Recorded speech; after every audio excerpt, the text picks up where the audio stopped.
Ladies and gentlemen, good morning. Would like to welcome you at the National Wine Sector Conference, where the topic, the 2021 year wine sector development priorities. I would like to give the floor to Madam Kristina Frolov, Director of the National Vine and Wine Office. Kristina, you have the floor. Esteemed Mr. Minister, Your Excellence, Mr. Hochlander, Madam Grunwald, dear colleagues and honored participants, I'm honored to open the fourth edition of the National Wine Conference that this year is taking place online. Today, alongside my colleagues, will be introducing you to the outcomes of 2020. We will go through the priorities and opportunities that emerged in this year and will also highlight the further development directions in Moldova. 2020 was definitely a challenging year for everyone because of the COVID-19 pandemic, which has made the borders shut down to a great extent and has limited entrepreneurial activity. Besides this, 2020, 2021 was a period where the worst hydrological drought has happened, the worst one in the last 10 years, and this has definitely affected to a great extent the wine sector of Moldova. Thanks to the active work of our colleagues and thanks to a consistent strategy in this area, the wine industry remains competitive for further development. Today, we'll try to look into greater detail into the challenges and the outcomes of 2020. We'll look into the challenges and opportunities for the development of winemaking in Moldova and for the further export of Moldovan wines to external markets. I'd like to thank for participation our colleagues, and I'd like to introduce our keynote speakers. Today, we have on board on the panel Ion Perju, the Minister of Agriculture, Regional Development and Environment of Moldova. And we also have His Excellency, Mr. Hochland, the USA Moldova Mission Director, who is also our development partner for a number of years now, and would like to say that we are grateful to the USA Moldova Mission for the support provided along these years. Madam Ilona Grunwald, the project manager, program manager for rural development and agriculture at the delegation of the European Union to Moldova, and we're also grateful to the support provided by them, and we look forward to even tighter cooperation. And this event today will definitely contribute to having a better understanding of the sector and to ensuring a greater involvement of the stakeholders in the further development of this sector. Thank you, Madam Frolov. Now, ladies and gentlemen, would like to greet Ion Perju, the Minister of Agriculture, Regional Development and Environment, who will take the floor for some opening remarks. Over to you. Thank you. Thank you, Madam Frolov, honored Mr. Hochlander, and esteemed Madam Grunwald, dear colleagues and representatives of the international community, of the donors, and representatives of the wine sector. I am honored to welcome and greet you on behalf of the Minister of Agriculture, Regional Development and Environment to the National Wine Conference, the 2020 Wine Year, Wine Sector Development Priorities being the title of it. Unfortunately, the format of this conference is one that we had to get used to in the recent past. However, we still would like to tap into this opportunity to highlight outcomes and outputs and priorities and indices and indicators for experts and challenges in the sector, solutions to overcoming the challenges. And in fact, we have to look for the solutions all together. The winemaking sector has definitely been and still is a priority branch of the Moldovan economy. The importance of it is obvious considering its share in the GDP and also the fact and the support that it has for a number of macroeconomic indicators, and also considering the results of this sector, which has become a key one for Moldova. The wine-making sector has contributed greatly to the revenues out of exports, and everybody is aware of the figures in these areas. Every fourth person in the rural area works in the winemaking sector. That is about 150,000 people. Moldova is among the top 10 wine-producing and wine-exporting countries in the world, with exports going to more than 60 countries of the world. Moldovan wines represent 2% of exported wines worldwide, and it has practically gone to all the country categories. Moldova is one of the countries with the greatest density of vineyards in the world, and it is awarded hundreds of awards in international and national contests thanks to its real merits in the area. So the winemaking sector in Moldova is seeing an upward trend, and it continues to conquer the international world by promoting Moldovan wines, by putting focus on quality wine products with support from the donors community, and thanks to the policies of the government, and also thanks to the great efforts that each and every person involved in the sector is making. The winemakers, the wine growers. Therefore, considering the importance of these sector for the social and economic development, the government has put it as a priority sector, having put also more focus on consolidated policies that are to lead to the dynamic, balanced, and sustainable development of all of its components, both in terms of nurseries, vineyards, vine nurseries, and wine growing, wine production. And through subsidy policies, the sector is provided annually about 140 million lei that are directed into establishing and modernizing plantations, vineyards, and grape processing. The wine sector, through own contributions, is creating own funds for the development of wine growing and wine making. And such an example is the fund dedicated to the vineyards that has been worked from 2004 to 2009, and also the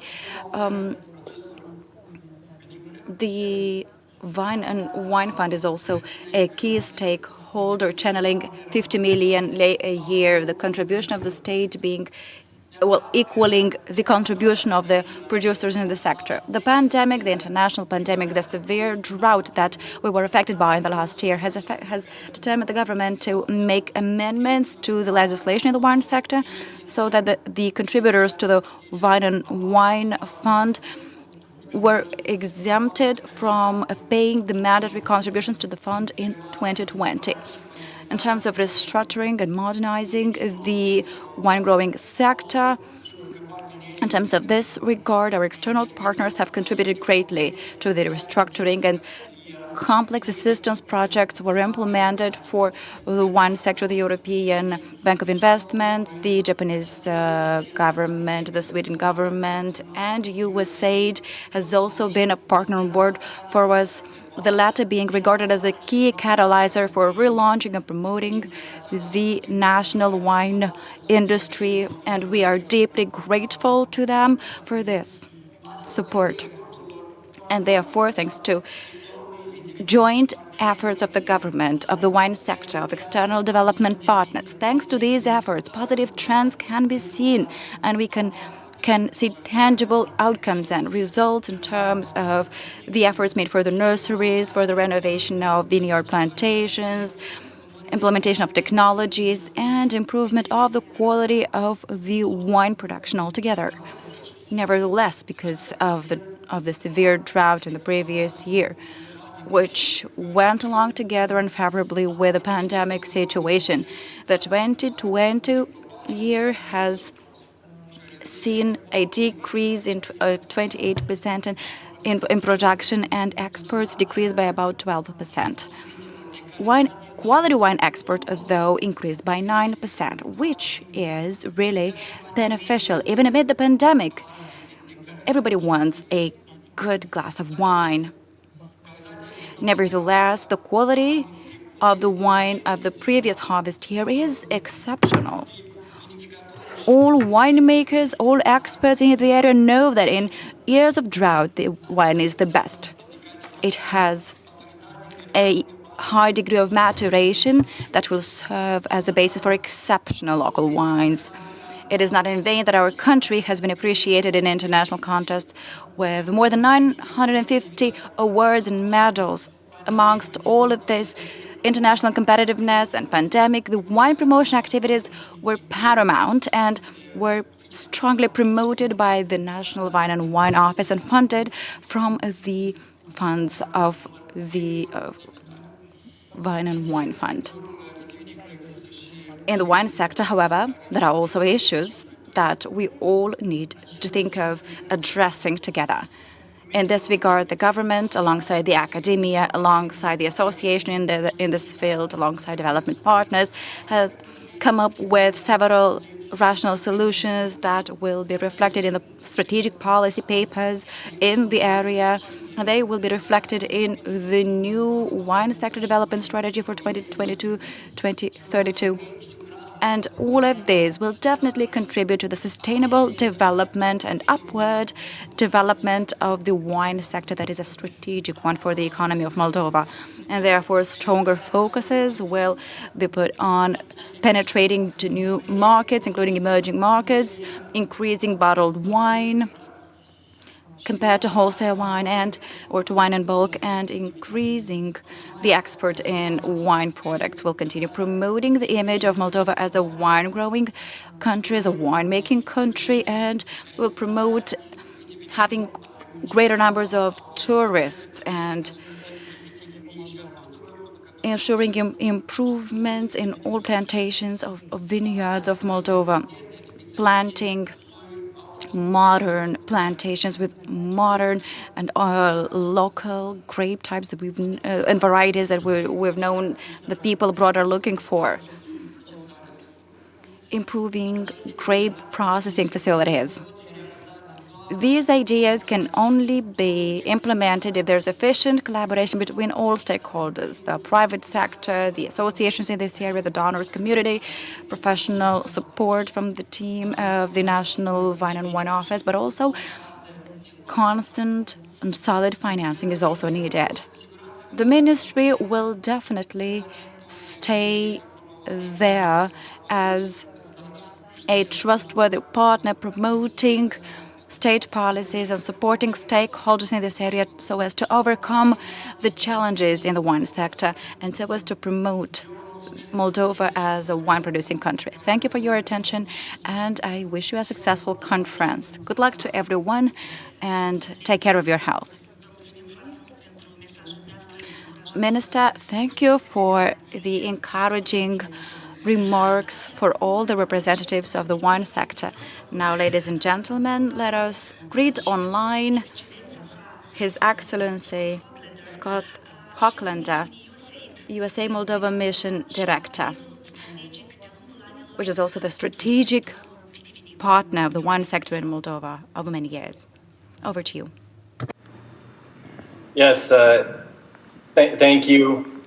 And just want to say what a pleasure it is for me to be here at an important event. Minister Perju, Director Frolov, honored colleagues and guests, industry experts, stakeholders, welcome. The changes the season, if I can take what's happening outside today, is always an important event for agriculture, particularly for grape growers and wine producers. So it's really wonderful to see the sun shining, some rising temperatures. Wine is such an important part of the culture of Moldova, and the changing of the seasons means a new vintage year, and that's really exciting, I know, for me and for the rest of the country. USAID is proud to be one of the long-standing development partners of Moldova's wine sector, supporting Moldovan winemakers for the past 15 years and advocating for market diversity. Alongside Sweden, USAID focuses on developing a thriving and resilient industry based on high quality and internationally competitive Moldovan wines. The success of Moldova's wine sector comes from the leadership and ingenuity of the private sector. And with the private sector in the lead and the public sector support, we can ensure Moldova's wine sector will grow. As Minister Perju pointed out, it's certainly been a challenging year. Moldova's wine industry has had some setbacks. In preparation for this event, I talked to some of you a little bit about the history of the wine sector, about USAID's involvement and the development of the public-private partnership, which is such an important part of this event today.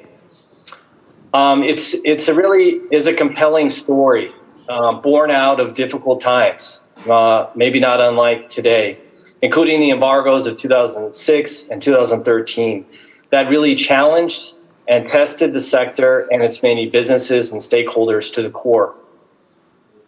As I understand it, there was a choice to try to survive alone, business by business, or to come together and to chart a new path with a grander vision of higher quality products and wines sold to new customers at premium prices with a diversified market base where the industry could set the terms.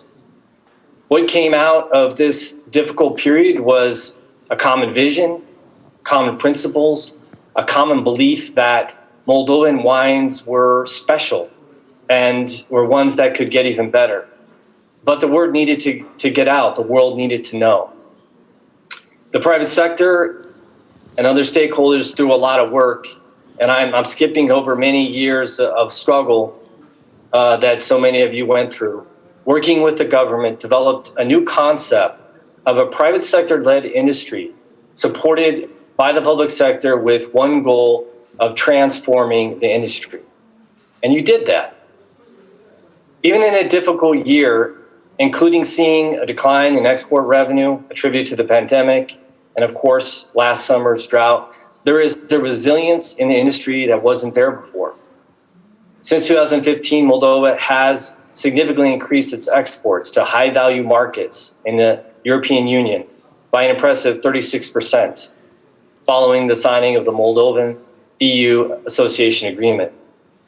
Despite the pandemic, Moldovan bottled wine exports continue to grow, as the minister said, by 9% during 2020, including to nearby Romania. So this strategy of pivoting to greater value-added, higher quality bottled wine is really paying off. USAID has been there by your side throughout. Our wine quality programs have benefited 75 wineries across Moldova that account for 35% of the total wine production. From 2016 to 2021, we invested $1.4 million in grants for technological upgrades to improve primary processing and wine quality enhancement technologies, securing over $5.2 million in private sector investments. So basically a more than 3-to-1 investment leverage with wineries have gone into the project. This shared investment is exactly what a public-private partnership should be all about. And this leverage is something that we talk about, not only in Moldova, but also in the region and back in Washington. Each and every one of you deserves credit for your tremendous work over the last years in crafting the wines of Moldova. In the last 5 years, Moldovan wines have earned over 2,700 medals at world-class international competitions. Even in 2020, amid the pandemic, we achieved a new record, 956 new medals, 247 of those, almost a quarter, were won by small winemakers and transitional wineries that we worked with, demonstrating leaps forward in wine quality caused by good, strong investments in quality upgrades. It's just incredible. Every time I read something new about Moldovan wines, it seems to be about more awards, more attribution, more acclaim, which is incredibly exciting. So there's much to celebrate, even at a difficult time. Yet work remains. Loftier goals must be set and achieved. This conference is an excellent platform for setting targets for the new year and for solidifying the industry in these turbulent times. Key to this is renewing these relationships, reaffirming principles, and strengthening trust among the many stakeholders. And I encourage you to think back to those early days of this partnership for inspiration.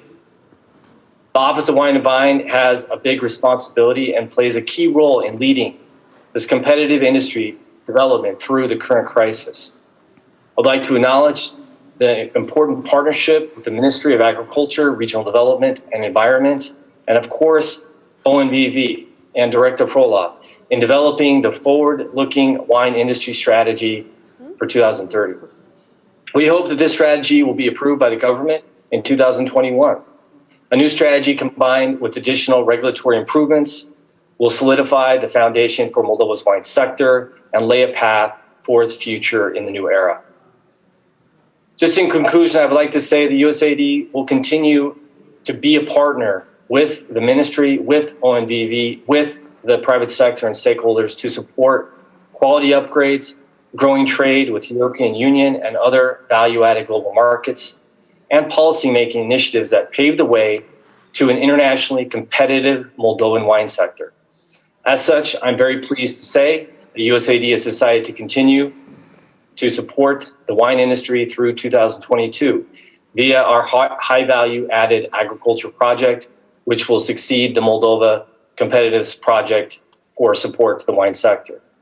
I want to really thank Doina for her leadership for many years, and Diana, who has led and will continue to be a part of our support through HVAA. We want to see this incredible story continue, and we want to be a part of it.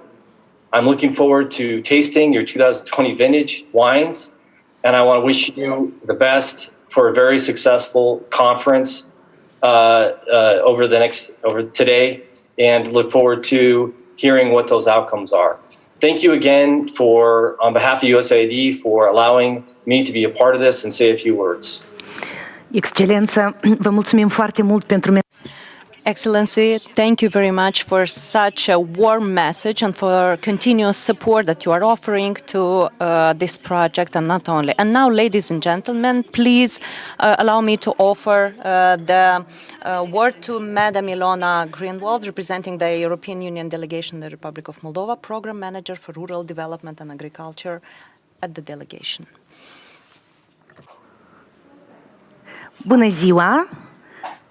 Good afternoon. Excellency Minister of Agriculture, Regional Development and Environment, State Secretary, National Director of the Office of Wine and Wine, Country Director, Hochländer of USAID, development partners, producers, and sector partners and conference participators in general. Oops. Okay. Thank you very much for this invitation today and the possibility of participating in the annual conference as a new partner to the sector. Already in 2019, a quarter of the Moldovan wine exports went to the European Union. And remarkable, most of them, especially to high-value markets compared to the volume exported. Winemaking has a very long tradition in the European Union, as you're well aware. Its trophies and awards won in Europe are still continue to be significant. But also for Moldova, we know how important, as already mentioned by you, the sector is. In terms of national economy contribution, rural development, but also for the image of the country outside of Moldova. There are many other sectors of especially the rural economy that can benefit from the wine sector, as the rural tourism, for example. With great interest, we noticed the effort for the elaboration of the wine sector development strategy, especially the aspects towards greater sustainability of the sector, because this comes at the moment where greening the economy is on the highest agenda and political commitment of the European Union. Our contribution to the development of the Moldovan wine sector initially is relatively small. We've been honored to respond to the request received from the Ministry and the National Office of Wine and Wine. And our contribution will initially focus on the implementation of the association agreement, so the approximation of legislation issues of certification or organization of the sector. Because this is how we hope to contribute and support the Moldovan wine sector in exploring even more of its potential towards the European Union production and partnership. Thank you very much. We're looking forward to a partnership with you all, and we're looking forward to today's conference. Thank you very much. Mulțumim foarte mult, doamne Greenwald, și Thank you very much, Madam Greenwald, and we are also hoping to have a fruitful cooperation in the future with the European Union. And now, ladies and gentlemen, after the speech of Madam Greenwald, we close the welcoming word, and we invite you at a very interesting session with presentations. And I would like to remind you in this context that we are here today in order to discuss the context of the wine sector in the Republic of Moldova, and I would like to offer the word again to Madam Kristina Frolov that will speak more in details about the wine growing year 2020 and about the perspectives for the future. Madam Frolov, you have the floor. Yes, thank you very much, Diana. Today we are going to present the general context, but also we will speak about the results of 2020 and the priorities for the development of the sector for the future. So, 2020 was a fruitful year from the perspective of the investments. More than 400 million lei were invested by the private sector in the development of the wine sector. 90 of them were for restructuring or for modernization and grabbing the vineyards, and 12 millions were invested from the Fund of Vine and Wine through the development programs. I would like to mention that 16% of the sum of the investments were covered from the subventions funds. And if to speak about the involvement of the surfaces with the vines, we have a decrease, unfortunately, of 36% on the surface of the wine fields. So it's 3% per year approximately. And this means that all the efforts of the sector must be channeled for the rehabilitation of the fields, of the vine fields.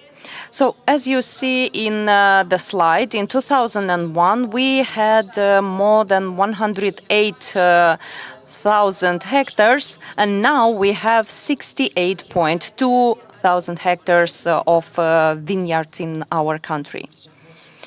Okay, if to speak about the year 2020, the increase of the plantation with protected geographical indication varieties represent 2%, and the number increased with 8%, the total amount. For the first time, one of the good news of 2020 is that for the first time in the last years, 150 hectares more new vines were planted than previous years, and also the grubbing was decreased. Also, we have 443 hectares vine planted. We have reported 1 hectare of new vineyard, and this is caused mainly by the grubbing of the very old plantations that have more than 30 years, or those plantations that are abandoned. Another new good news is that a leader in the plantation was a local variety, Feteasca Neagră, and Madam Elizaveta Breachna, the specialist in this field, is going to talk more in details about how promising this is. This is probably a new star for the wine sector in the Republic of Moldova. Next information is about the fact that in 2020 we processed more than with 40% grapes So it's 160,000 tons in total processed. For the non-sparkling wine, we have with 39 less. The biggest decrease is for the grapes that were to be used for effervescent for wine, but the smallest is for sparkling wine.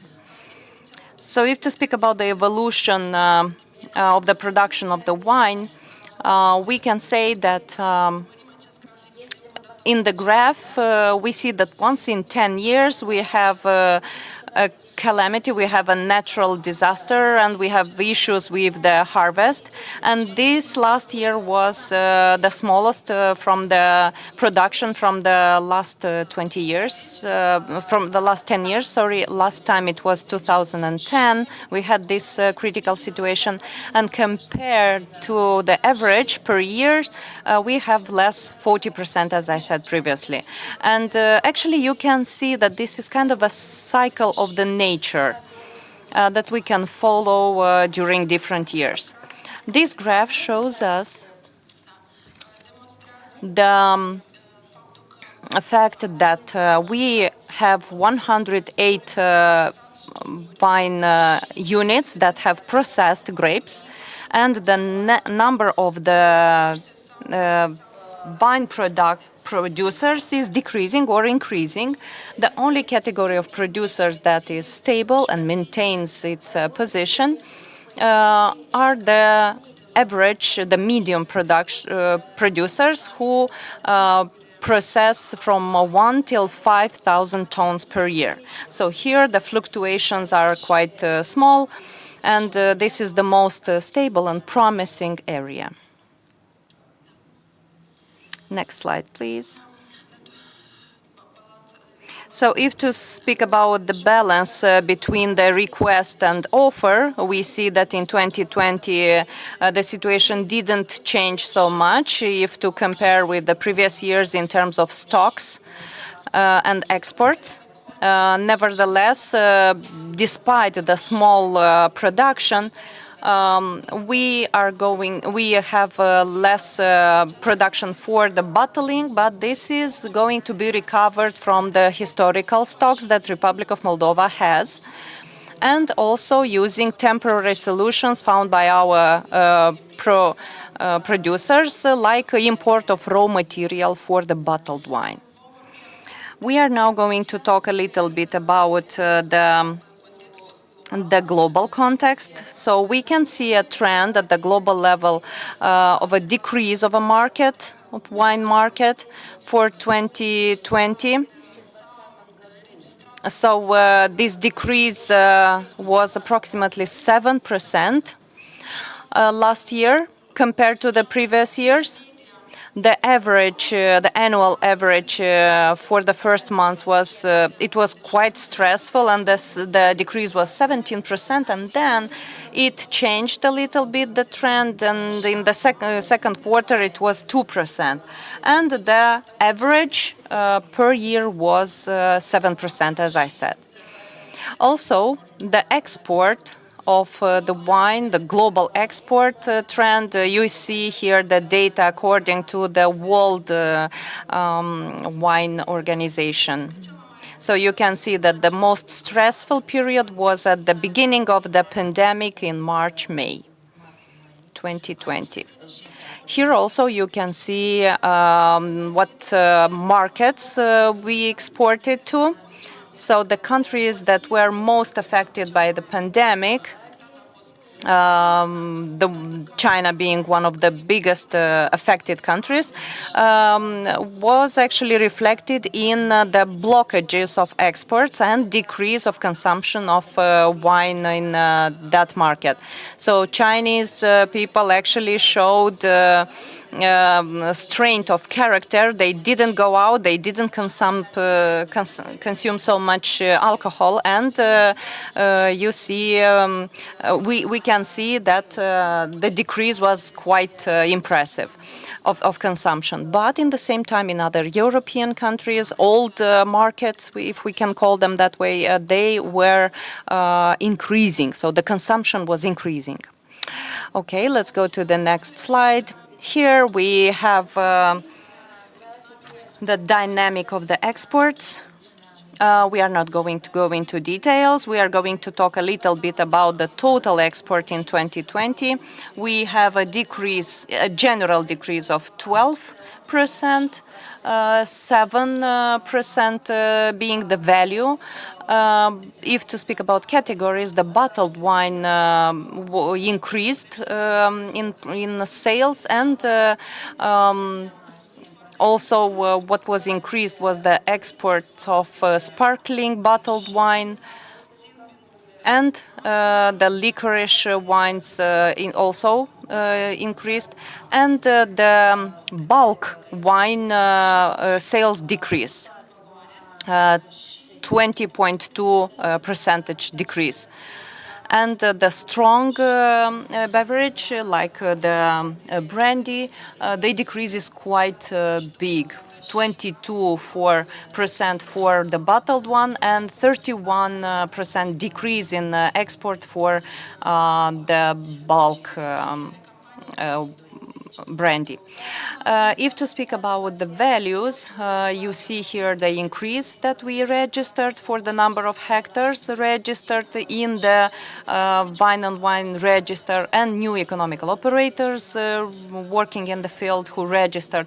The surfaces of the vineyards are decreasing, and this is our major concern for this phenomena. It is necessary for all stakeholders to focus on rehabilitation of the vine plantations, and because it's very important to keep this competitive position that our minister previously talked about.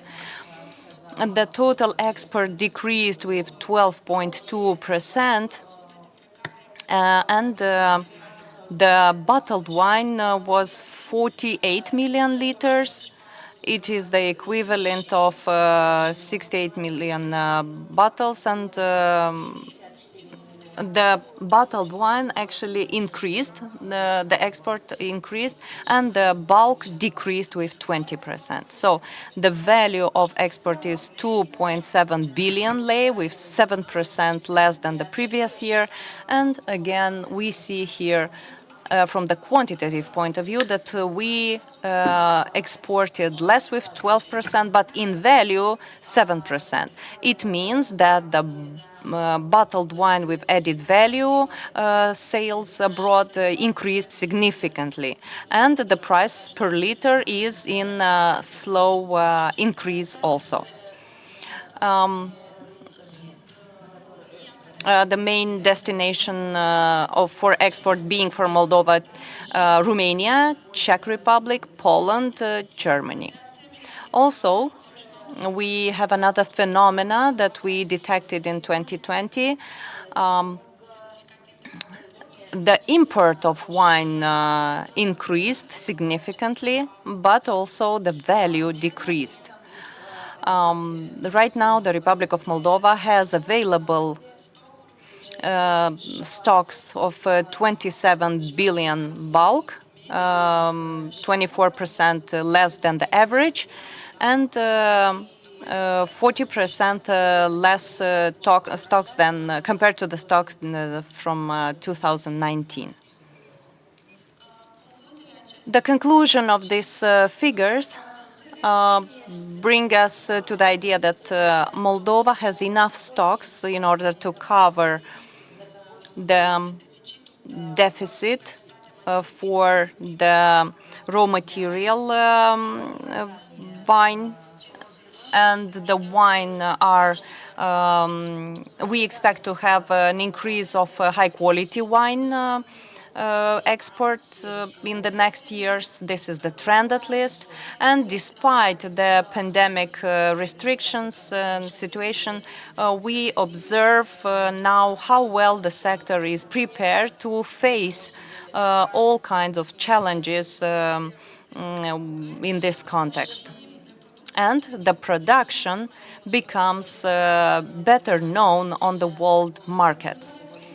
The diminishing of export is actually done for the bulk wine, which registered the biggest decrease, as we mentioned previously. And in general, this was affected a lot by the economical context more than by the pandemic. The pandemic, of course, affected to a certain extent because it limited the entrepreneurial activities of our producers, but nevertheless, there are other global issues that affected to a certain extent the balance of exports of the Republic of Moldova. This was all from my side. Thank you. Madam Frolov, thank you very much for the presentation. And we are glad that the wine sector nevertheless faced this situation, this very dry year, this pandemic year. Ladies and gentlemen, the next presentation is going to be about the opportunities of the sector, wine sector in the Republic of Moldova, and we have Mr. Valeriu Cibotar, main consultant for the policies and regulation sector for wine field from the Ministry of Agriculture, Regional Development and Environment. The floor is yours. Esteemed participants in this national conference, the 2020 wine year is the topic. Issues, solutions, and development opportunities. This is what it is dedicated. This is what the presentation is dedicated to. I'd like to mention that every year, every 1 year has its peculiarities. In fact, and the specialists in this sector and the representatives of the authorities in charge of developing and promoting policies, they come together and analyze and come up with and draw conclusions and come up with solutions. So to know what stage we're at in terms of the wine sector, the Madam Director has already provided a detailed presentation of that in all areas. In fact, all that's left to do is to highlight some trends that were recorded, that were noticed last year. First of all, we've noticed again a decrease in the vineyards of wine growers, and that means that there are fewer plantations. We're grubbing up more plantations than we plant. And these are the figures that the line ministry is working with. So according to our estimations last year, more than 1,200 hectares of new plantations were established. We'd like to call them also not only new, but also modern.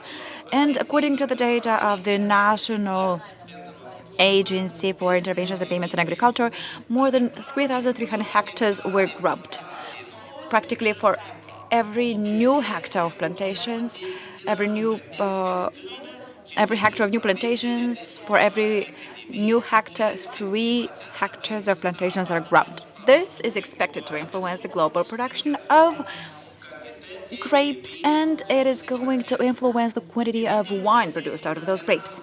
Obviously, the 2020 drought that started back in July, August 2019, in fact, that has affected the development of vineyards, and therefore that resulted in a decrease in the global harvest of grapes, and that was the smallest yield of the last 10 years. And according to the national NBS data, last year we've obtained only 475,000 tons of grapes for all the categories of households and establishments. And the grape growing establishments that provide grapes for sale and processing, only 280,000 tons were obtained. And practically, Madam Director has also mentioned that we've produced the smallest quantity of wine for the last 10 years. Only 160,000 tons of grapes were processed, and therefore only 10.4 million decaliters of wine as raw material was produced. Obviously, that has influenced the volume and the yield, and therefore, well, obviously, last year there were also other issues and other challenges. Would say that the number of stock was the smallest for the recent past, only 2.8 million of stock, and that will not allow us to plant on an area greater than 1,200 hectares. given all the drafts that we have available now. Obviously, the legislative basis was subject to improvements. The ministry, as a regulatory authority, has developed with support from the National Wine and Wine Office a draft law amending the law number 57, that is the Wine and Wine Law, and it has promoted into the Parliament the amendment of the law 101,000 on the production and circulation of ethylic alcohol and alcoholic production. So at the end of the last year, that is recently, in the Parliament, they passed in the second reading the draft law amending the Wine and Wine Law. And I'd like to explain again what are the key provisions of this law that will soon be published in the official Gazette of Moldova, and the members of the professional associations and the other producers will have the possibility to thus become more familiar with those provisions. But I would like to mention first and foremost that this draft law was developed and promoted with a focus on implementing the recommendation of the Court of Accounts that in 2019 performed a compliance audit into the use of the office fund. So practically, it's an compliance audit into the fund used for the development of the wine sector. And some of the key recommendations have to do with the coordination board of the National Wine and Wine Office, increasing the membership from 13 to 15 members. This is something that has been discussed for a while now. The representatives of the government in this central body, this was another topic of discussion. Until now, there used to be 3 representatives. Now, upon proposal from the MPs, it went up to 5.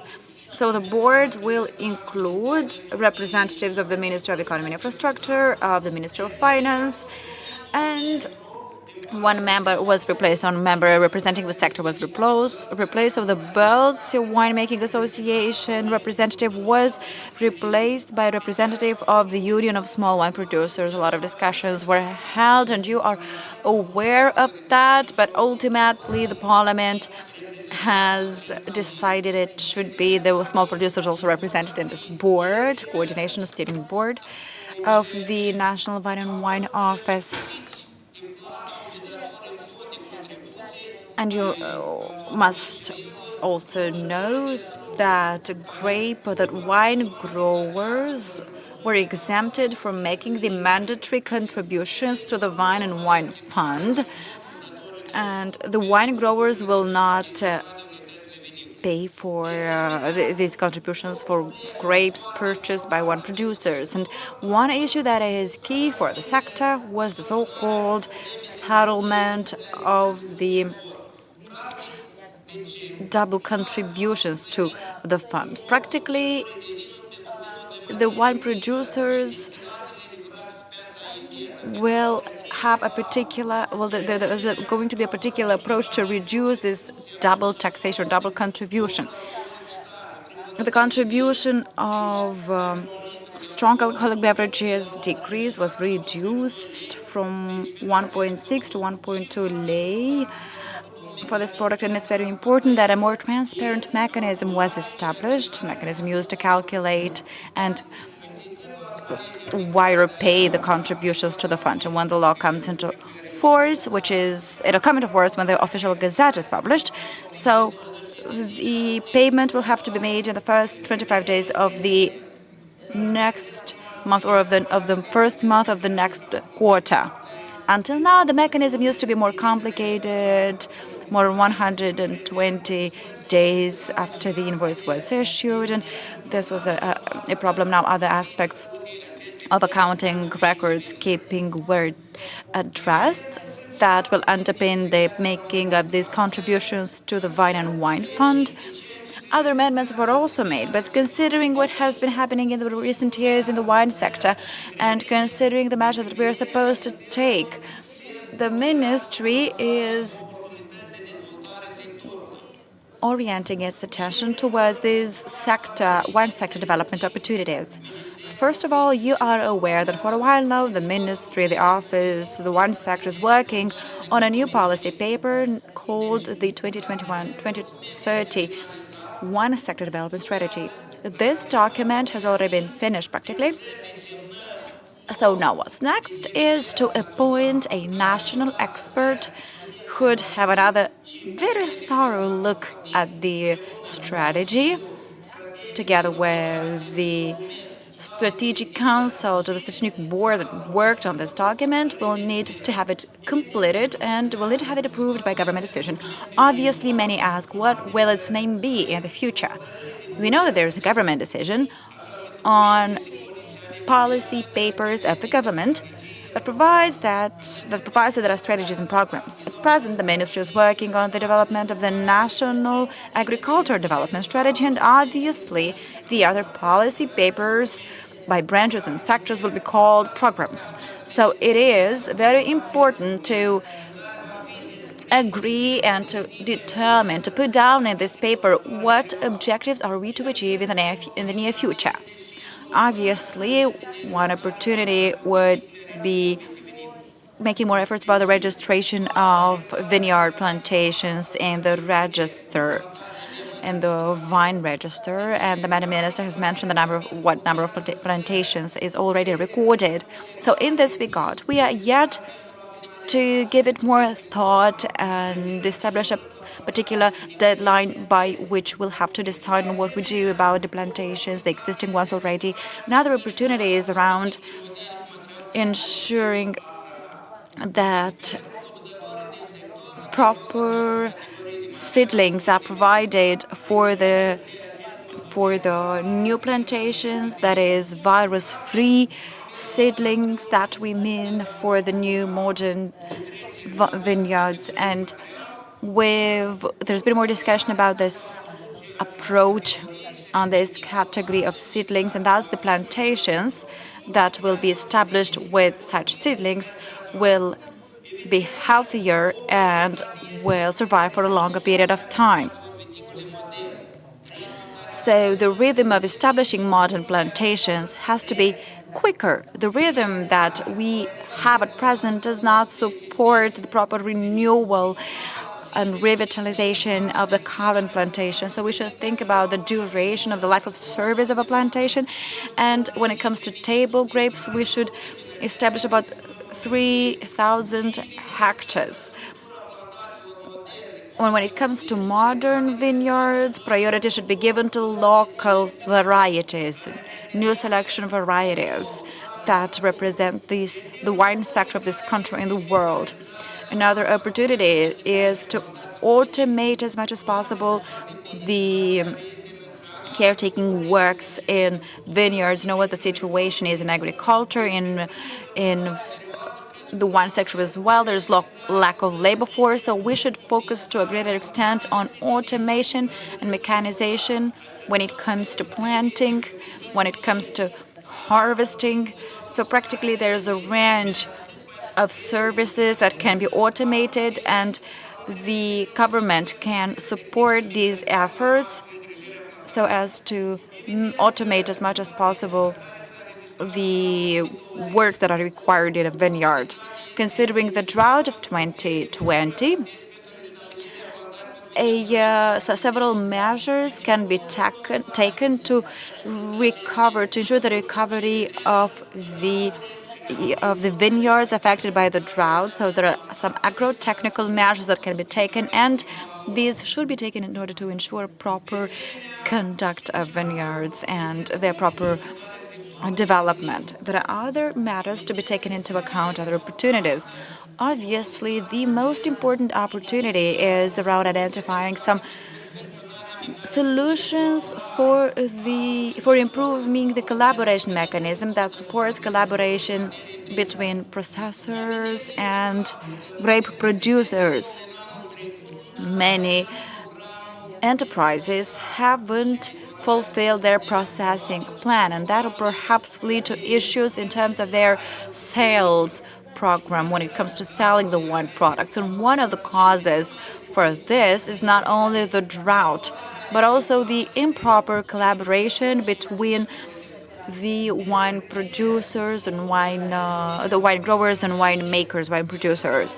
Some solutions were also proposed earlier, but I want to highlight again that every winemaking establishment needs to have a list of loyal partners of wine growers, and it's with these loyal partners that long-term agreements will have to be entered into, agreements that would detail all conditions and clauses, and the wine establishments should follow up on, and keep an eye on the technical development and on all the issues to ensure that the raw material is proper. Obviously, clearer objectives will have to be put down in terms of the PGI wine products. We've been working with the office, with the association. We've been working for a while now with the PGI.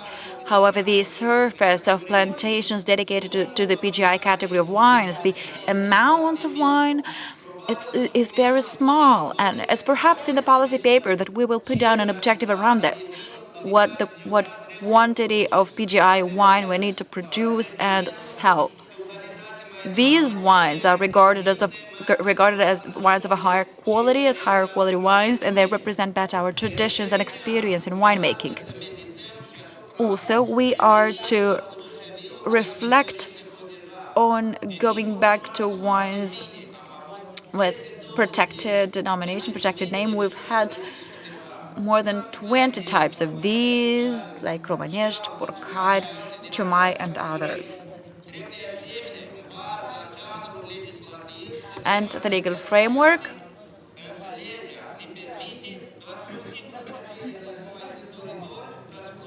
Besides the protected designation of origin, it should contain more provisions that also support this particular mechanism, and also the transition period should be established in terms of vintage wines, in terms of PGI vintage wines. The association working in this area has asked the ministry and for other authorities for a transition period of 5 years, starting with 2014, and this period has run out, and upon their request, a moratorium was established. But I think that 2021 should mark the end of that transition period, and starting 2022, we must already be able to produce Divin PGI wine. Another opportunity has to do with identifying ways to improve the legislative framework for the wine sector. There are many issues, and although the sector has had a regulatory and legislative basis that was aligned to the acquis communautaire, there are many issues that still need to be tackled. This is something that we will tackle further, and in the coming years we'll be promoting new amendments to the wine and wine law and to other regulatory papers. Another opportunity has to do with improving the subsidy mechanism. We are all aware that the subsidy mechanism, is to come to an end this year. That is, now efforts are being made to establish a new mechanism of subsidies for the upcoming period. But it's very important to think about moving to direct payments not only in plant protection areas, but also in wine growing, and what do we need to do to ensure better subsidization for wine growers and producers. Obviously, there are many issues to talk about, but I will just briefly mention a few of them. What should be undertaken to improve the registration of plantations and presentation of reports on harvest. So there are two options for this. One is that 2021 would be the last one when we do this massive registration of vineyard plantations, and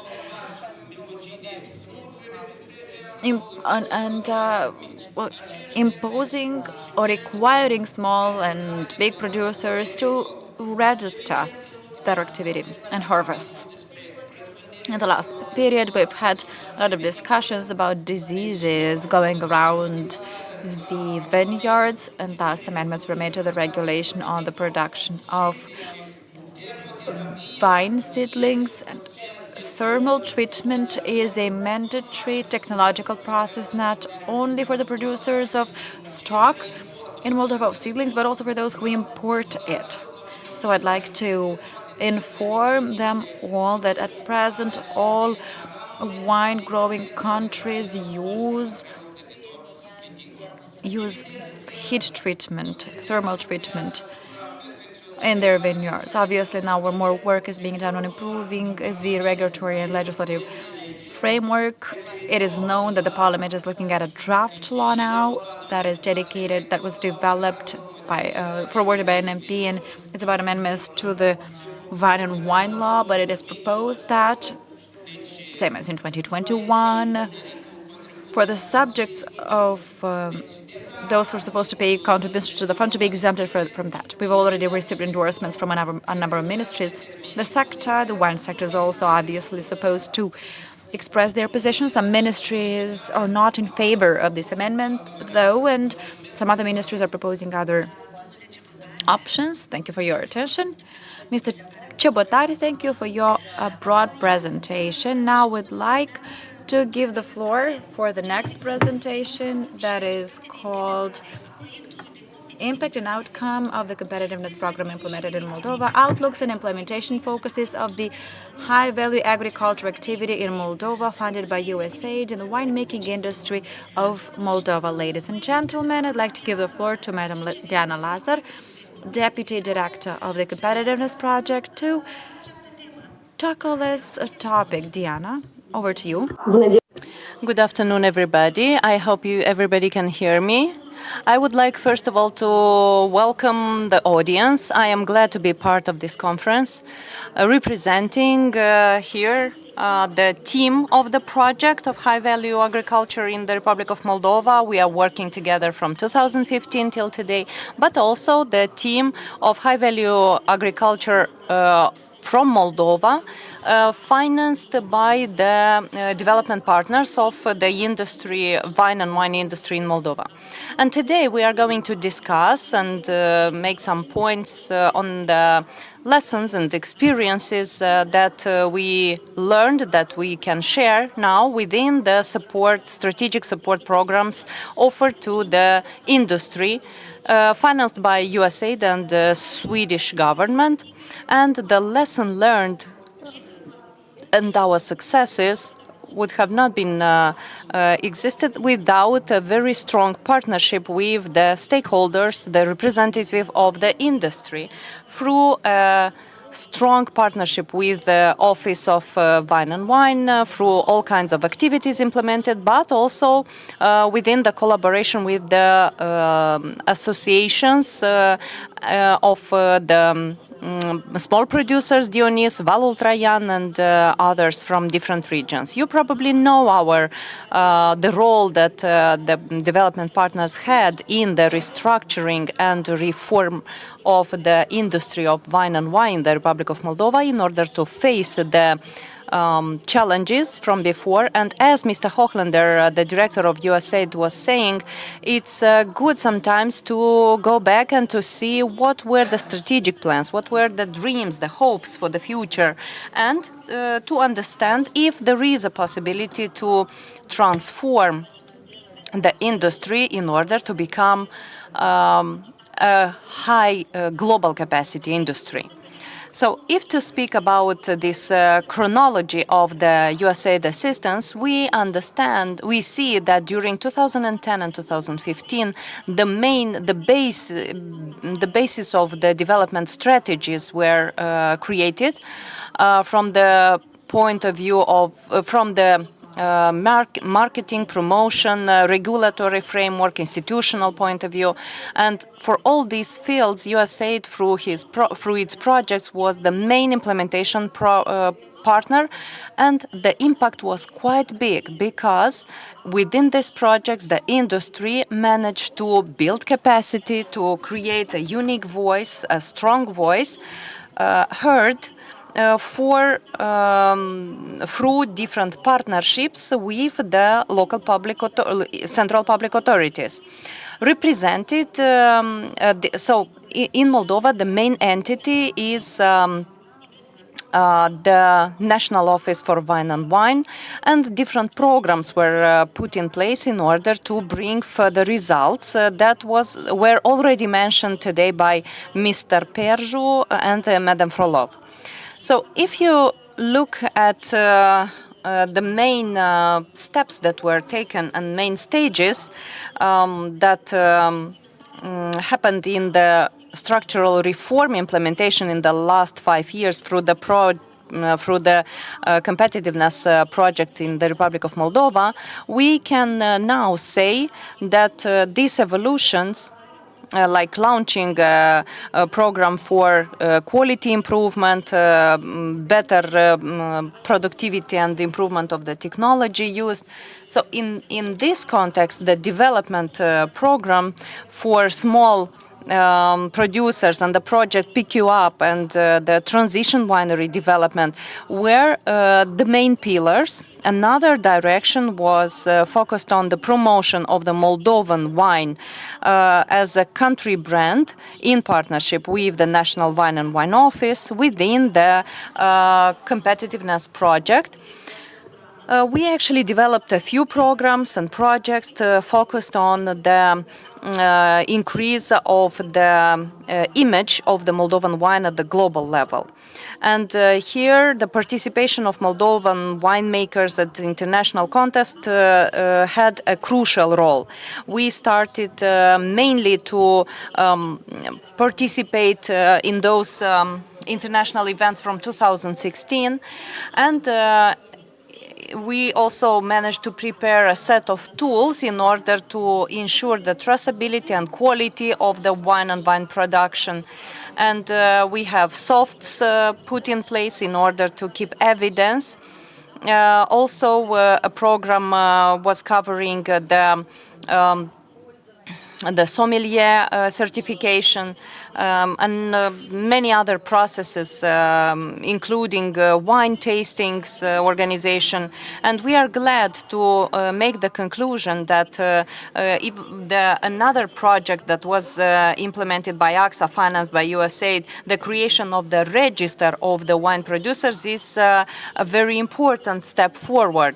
Registering record figures for the tourism of Moldova, the wine tourism of Moldova sector, and this is one more step forward, also through the registration of the wine tours of Moldova, so wine road of Moldova. Through the involvement of Mr. Ciubotar and other stakeholders, it was possible to organize this, and we keep consolidating, building capacity, because there is already credibility, a level of credibility that is in place. Of course, we need a strategic vision always. We need a lot of promotion and intensive marketing, diversification of the exports on the high-value markets and stable markets, but also, of course, high quality, in order to maintain the interests of the faithful consumers and to increase the variety of the markets. The high-performance projects project is also successful thanks to the involvement of all the actors, all the relevant actors and stakeholders. And this is why we want to use this opportunity to thank you. We have assisted more than 200 enterprises in different activities. 75 wineries among them benefited of programs for the technological modernization through the program Pick You Up, but also through mentoring programs. Those 75 wineries managed to obtain more than 1/3 of the international medals and awards worldwide. And different grant programs were implemented. As Mr. Hochlander was saying, this was a priority. and more than $1.4 million grant projects were implemented, and also many funds private investments were used from the funds of the producers, but also financial institutions involved in that support. We also see lately of a diversification of the export destination. More than 60 new countries appeared on the list of those who import Moldovan wine in their countries. And this increased a lot in the last 5 years. And if to speak about the new program for the development of the wine industry, we can say that in the last years, the white book of the wine industry that was published and supported by the industry in 2010 for the first time was fully implemented through the involvement of all the relevant stakeholders. If to speak from the transformational point of view, the high-value agriculture project from Moldova has helped our country and all the partners to become proud of what is happening and in the field for the launching of new products, for conquering new markets, and also for different kind of collaborations with the central authorities and with the National Wine Office in the process of the implementation and financing and co-financing of projects locally. So more than 200 companies that were assisted in the last 5 years were monitored, and the results are talking for themselves. And higher sales are a proof of this added value. 30% increase of sales and 67% increase of domestic sales also show that we are on the right path. And if to speak in terms of money, $77 million were invested in total in assisted enterprises. Of course, we organized a lot of campaigns, National Wine Day, exhibitions, and the competitiveness project was actively involved in reforming the old concepts, and hundreds of trainings, workshop, roundtable discussions involving more than 4,300 representatives of the wine industry. This actually improved the production processes, the business processes, and we can make the conclusion that in general the production increased with 20% in the last 5 years. Also, we were actively involved in expertise and technical assistance for the improvement of the legal framework also in the wine sector, being part of the strategic committee for the elaboration of the new strategy of the development of the wine industry in Moldova, but also through amendments of the existing legislation. So now it's important to see how we can continue to keep the wine of Moldova as a legend with such a good image and reputation for the next 10 years. So we have, in that sense, organized our interventions based on 3 dimensions: investment in the quality, in the productivity and development of human capacity, investment in marketing and branding, partnerships, B2B, and identification of new export markets in order to increase the value of the industry. And the last point, the creation of a sustainable ecosystem through strategic policies, favorable regulations, an institution that would serve the industry, and of course the implementation of the assistance programs for each of the stakeholders working and investing efforts and knowledge in the development of your wine businesses. The programs for quality increase that we have implemented, we are very glad that they are being continued by the local association and by the National Wine Office.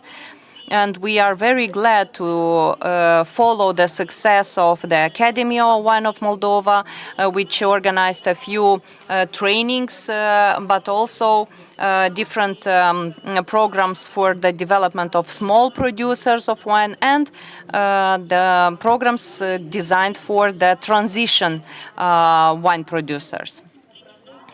Of course, we have to take on board the previous successes and take the lesson learned and continue to develop new marketing programs that would develop a distinguished position of the Wine of Moldova brand, but also increase in exports figures. If to speak from the perspective of the local market, we of course want and we believe that the local market should be a platform where we pilot new products of the local enterprises, local producers, and this approach actually was very beneficial in the last, proved to be very beneficial in the last 5 years. We had a huge development of the culture of wine and wine events, but if to speak about the favorable environment for the wine industry, we believe that there is a need for the capacity building of the National Wine and Vine Office as a leader institution and professional institution, the most professional institution in the field. And because their role is crucial in ensuring public-private dialogue, a balanced dialogue, also the promotion and lobby of the amendment of the existing legislation, improving the legislation. So, of course, as we said previously, there is always place for improvement, mainly from the perspective of the legal framework, in order for the future to increase the competitiveness of the wine industry. In the last 5 years, besides the technical activities, the donors, the partners, the government of the United States of America through USAID and the Swedish government, they were a strategic partner in development of the dialogue, public dialogue, and focus on the agro-industrial leadership. Also, a lot was invested in the visibility, and we can make the conclusion that we still have one weak point in the concept of the public-private partnership, and we want to continue to consolidate the private sector in their activity in protection of their activity in relationship with the public sector, and also it's very important to ensure the fairness and transparency of the dialogue between these two fields. And in that sense, the regional associations with the protected geographical indication consolidation played a very important role. And it's important to focus on building capacities of all the stakeholders in order to strengthen the industry in general. If to speak about what follows in the next period of time, the competitiveness project in the Republic of Moldova is closing its activity in 2021, and the decision of USAID Moldova was to transition a part of the activities to the project High Value Agriculture in Moldova. And if to speak about priorities and the mandate of the High Value Agriculture, we can confirm the importance of this transition and continuity of this program from the conceptual point of view. And the support in that sense would be guided for the improvement of the quality, for the development of the strategy of the wine industry. Also, we are going to continue the activities, the marketing activities, in order to promote Wine of Moldova brand. We will help the regional association for the consolidate capacity building for their members. We will enhance the capacities of the National Wine and Vine Office. So these are the priorities for the nearest future. We are glad to inform you that on the 26th of March, we closed the first call for grants for the small wineries and the wineries in transition, and 36 participants have registered. We are going to identify the most innovative proposals and finance them. At the end of my presentation, I would like to tell you about the importance of the strategy that we have discussed about today, the unity through which we managed to develop the visionary projects, the voice, the unique voice that we are encouraging you to maintain. The cooperation, this is very important in order to be heard at the local level, but also internationally. And keep in mind that the success comes to those who work as a team for the implementation of a common goal. At the end, I would like to thank everybody for the collaboration, and let's hope, everyone, that the next year, the 2021 and 2022, will bring us successes that will make us proud. Thank you, Madam Lazar, for this presentation. We also wish you great luck in the new high-value agriculture project implemented with support from USAID. I'll invite you to jump into a new topic that is looking at the performance of the Wine and Wine National Office in 2020, promoting the wine sector amidst the pandemic. And I would like to give the floor to Madam Irina Bystritsky, the Deputy Director of the National Wine and Wine Office. Over to you, Irina. Thank you, esteemed representatives of the wine sector, and I'm also delighted to greet the online participants of this conference. I'd like to share with you some outcomes and results of regarding the performance of the ONVV in 2020.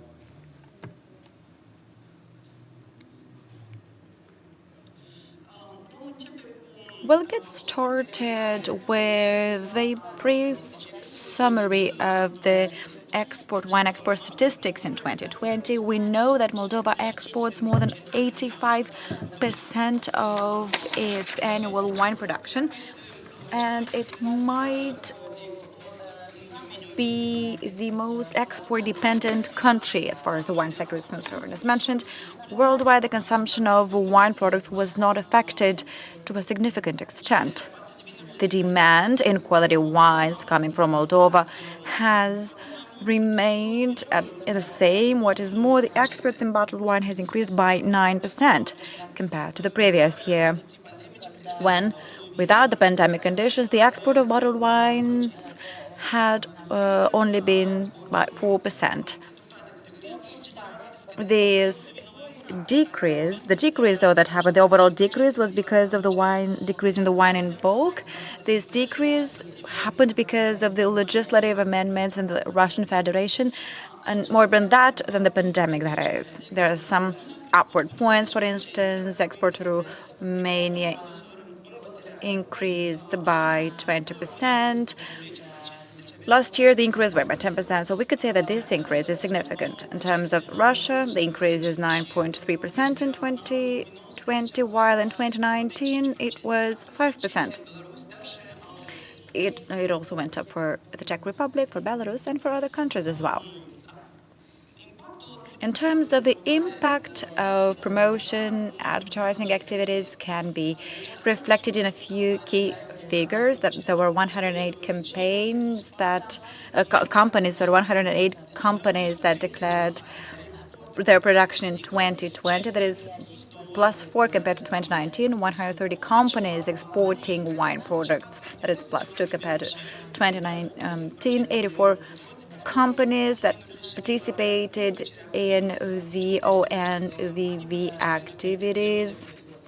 That is 78% of the companies participating in the office's activities. 35 activities were carried out by the office in 2020, that is by 15 activities less than in the previous year, and that's because many exhibitions and events and fairs have been cancelled.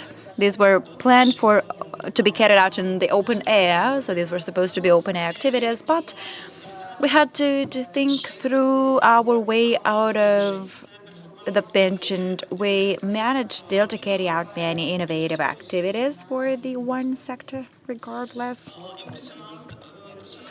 What was impressive is the results of Moldova's participation in international competition and contests. Last year, Moldova was the most awarded country in the Eastern Europe. We earned a record number of medals, more than 950 medals, of which 417 were gold medals. The number of wineries that participate annually in international competitions is increasing year over year, which proves there's an increase in the quality of our wines. In total, we participated in 35 contacts, 5 were cancelled, and all the others that were held, we participated, the others that were not cancelled, that is. So 956 medals, 624 wineries.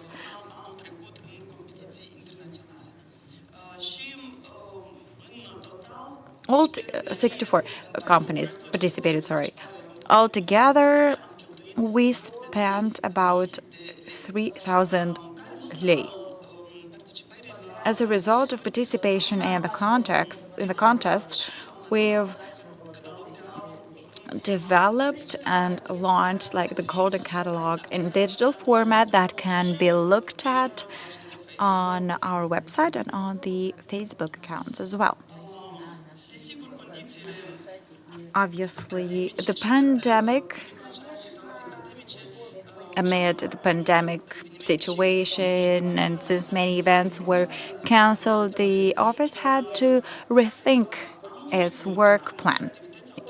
Last year, a number of activities were carried out in the digital and online space, and therefore we focused on the increase on having a broader presence of this brand in the online environment. One of the key activities was becoming more active on the digital media, on the social media. So we've had more than 10 million views, that is more than 5 million reached out to via digital communication, encouraging internal wine tourism, focused on encouraging domestic wine tourism. We've reached 2 million views, and 30 wineries participated in the campaign. Encouraging export. Obviously, it was very important to support exporters, Moldovan exporters, and thus we focused on trade promo in Romania and Poland and on the e-commerce project in Romania. These events were attended by 33 wineries, and in total 227 wines were showcased. It was very important as well to understand what was going on the marketplaces that we sold to. So we purchased market surveys regarding the Great Britain, the USA, Japan, Germany. And we've also looked into a country health tracking survey that shows what the attitude towards Moldova as a wine-producing country is. And it looked into how many people are in general aware of our wines, how many of them know about our wines, Moldovan wines. We also dedicated a lot of attention to webinars with local and international experts. In total, there were 19 international experts participating in our webinars, and more than 200 journalists have followed us and have developed a number of articles following those webinars, and thus the image and national brand, winemaking brand, became more visible. Other data I'd want to share with you, the performance of the Wine of Moldova Facebook page last year. You can see here the statistics, the Facebook statistics that shows that the Wine of Moldova Facebook account is in top 10 and it ranks 4th as one of the most actively targeted ones. We're ahead of ones of Chile, ones of Germany, for instance. But what's more important is that the 8th one in this ranking is the Romanian, is the Facebook account that is dedicated to Romania. The Wine of Moldova Romania is the 8th one. So amid the pandemic, we've become very digital. We've gone digital, and on the right-hand side, you can see another diagram that illustrates the changes and the flow of activity on the Wine of Moldova Facebook account. You can see the spikes. These are just some of the accounts that are managed by the National Wine and Wine Office. Some of the pages managed by the ONVV, that is, so the Wine of Moldova, the official page, the National Wine Day, the Wine Vernissage, and the other pages. The page that is in China, that works in China, and then the Instagram account that has become very popular. And we've also set up our own YouTube channel. Last year, we've launched a website in Poland. It showcases 13 wineries that are active exporters to Poland, and more information can be found regarding the winemaking regions and regarding the wines. And this page has been promoted, and it has quite big a number of views. Ultimately, I'd like you to have a look at the new relaunched website of Wine of Moldova and the office. And of the office, for now, it is available in Romanian and Russian, but soon the English version will be ready. It's for the first time that this website showcases more than 60 wineries in Moldova, and that contributed with their information to us. So the information they want to appear on this website was provided to us. And when you click on the picture of a winery, you can either go to their website or learn more information about that particular winery. And besides the many wineries on the website, there's also a separate button for wine tourism. And you can have a look at the wineries that provide such services, wine tourism services, and some touristic routes are also introduced. So you can see where are the wineries, what services they provide, what are the costs, how much does it cost to go to these wineries, that is, prices and so on and so forth. Can you stay the night over at the winery or not? So that sort of information is provided. There's more detailed information on the wine pages of the website. There's information of local and international varieties that are planted across Moldova. The information is very useful regarding the winemaking regions. And all the information, including the videos on these wine producing regions, all this information is on the website, the technical information that is also easy to understand, user-friendly for